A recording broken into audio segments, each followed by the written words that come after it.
leen bu baax jaajëfal leen yéen ñi safoo site internet bi di Talibé Sonko TV li gën a fës ci bopp xabaar yi nag dañu koy door rek Diomaye président mi nga xamante ne rek na mën a présenté lii di ab projet ni ki tey ci samedi ji yemoo ko juróom-ñeenti fan ci weeru mars ginnaaw rek bu 16h jotee ñu fàttali leen coalition Diomaye président nag dina amal lii di campagne électorale am ni ki tey ji waaye daal fas yéene rek présenté lii di ab projet waaye région yi nga xamante ne rek daal nañ koy am jamono ji ak activité bu am solo bi nga xamante ne rek ñu ngi koy def coalition Diomaye ci seen jëmmi bopp rek nee nañ ni ki tey jii nag la ñu namoon a amal seen conférence foofu ci hôtel Radisson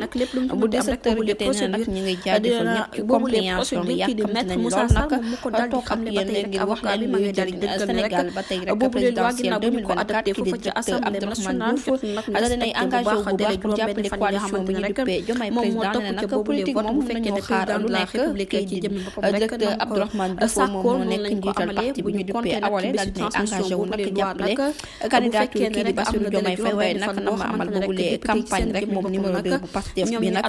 ginnaaw élection yi nga xamante ne rek la cay jam nekk nag li nga xamante ne moom mooy pare nag pour daagaan baatu askan wi naam sax ñu ngi ko denc ca dugg si moom candidat Bassirou Diomaye Faye nag lu yàgg dara nag ñeneen ñi bénéficié wu lépp loo xamante ne rek njëfal la lépp loo xamante ne rek dafa ñeel élection présidentielle waaye nag surprise mën na am slogan bi nga xamante ne daal dinañ koy teg rek mooy as mooy Diomaye mu mel ni rek jamono ji kii di Sonko mooy Diomaye jërë ngeen jëf ci teewlu bi bu leen fàtte abonné bés cloche de notification bi amaa yeneen info politique yi ñu daal di am seen liberté di kàddu kii di maître Moussa Assar jërë ngeen jëf ci teewlu bi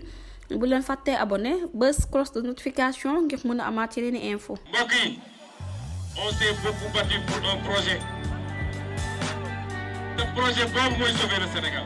te projet boobu mooy sauver le Sénégal